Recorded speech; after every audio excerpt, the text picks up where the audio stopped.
Welcome back to Hannity. Now, it's no secret that the White House has been working overtime in recent weeks to silence opponents of Obamacare. Now, today we're learning that even Twitter could be involved. The independent Women's Voice launched a Twitter account Friday afternoon under the handle @mycancellation.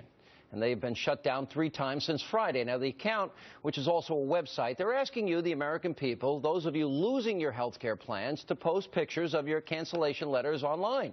Now, the Twitter handle gained more than 1,000 followers in the first 12 hours and has received hundreds of letters, some of which you're seeing right there on your screen. Now, the group says they did not violate any of Twitter's guidelines, which then begs the question, another instance of the Obama White House silencing opposition. Here with reaction from the independent Women's Voice, Heath, and by the way, she posted this picture with her cancellation letter. Also joining us, Democratic. Why are you laughing? She got her insurance canceled. Your president promised her that wouldn't happen. We're laughing at each other. I didn't have my makeup on in that picture. Oh, in the picture? She doesn't like the picture. Why are you making fun of how she looks now? That's an attack.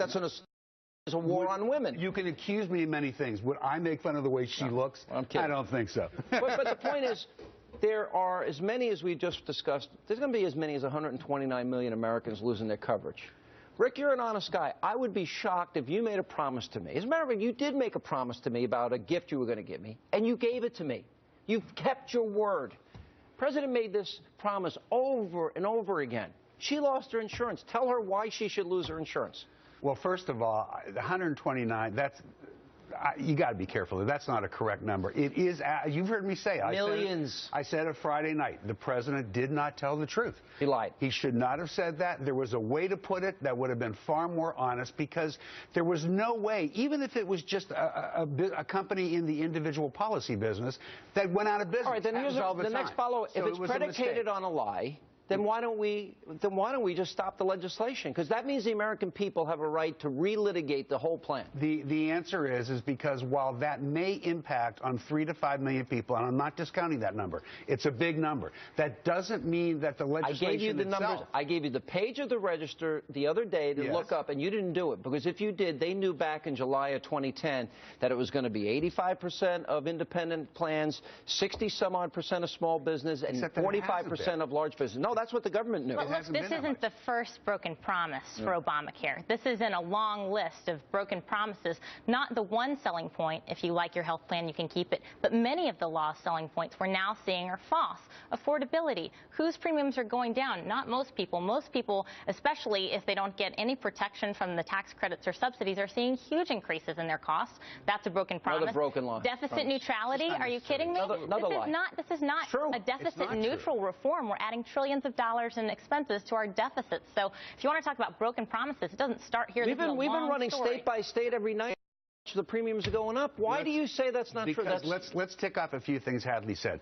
Number one, it's not even possible that you could know as of yet that it's going to add trillions to the deficit. That's what the GAO says. That's what the government accountability. No, actually, we know it's 3 times its projected cost, according to CBO. I won't sit here and tell you that it's not going to happen, because it's too early to know if it is or isn't. Okay. So that's, I think, a much fairer statement. Rate shock is real. Second, cancellation is real. Rate shock is real for some people.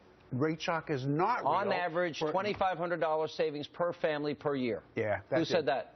It wasn't me. What we can say already, the Associated Press is reporting today that... It's so disarming when he laughs. You know, that's just...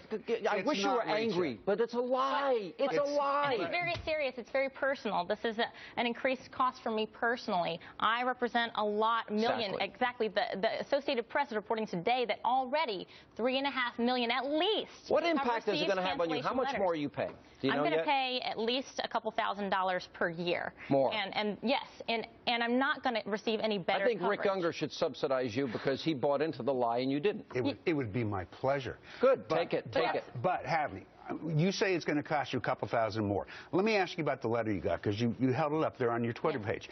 What did it say? What did that, and do you mind if I ask who your insurer was? I don't mean to pry, but if you're comfortable saying. Sure, it's Care First, and I don't believe that they're responsible for this. I believe the Affordable Care Act is responsible for this. It says your plan will terminate. And did it also... And it gave me the option of going into DC HealthLink, which is the DC state-based exchange, and selecting a plan there. And I went there, and I looked at the plans, and the plans are almost double the premium for a higher deductible. So I don't know But how. what about the other benefits? Wait a minute, but what she's saying, My benefits Rick, in my plan that I had before covered hospitalizations, X-rays, immunizations, preventative care. I mean, it covered. It's not a millions of junk people. plan. And you know what? They can't afford a couple of $1,000s a year. I know No, you're a that's lot. limousine I liberal. agree. You can No, afford it. I don't disagree with that, but my question, because I've been obviously looking into this too, I grant you there are some people. Millions, not some, You are a millions. young and healthy person. No question that you're going to take the heat. Me, being an older guy and having some pre-existing conditions, my policy is actually going to drop by roughly 40, maybe even a little bit more So percent. we can agree that so young there are people winners are and there are Carrier, losers. Young people are gonna pay you for give this. heart attacks, but the president said you do. All right, I got to roll, but I'm sorry you lost your plan. Thanks. MyCancellation.com. We'll That's where find you can you find lots another of one. letters. Okay. Hundreds. He's going to subsidize. We'll find whatever you the another one, difference is. and you can look Up on next the exchange tonight too. on Hannity. Now, he told us time and time again that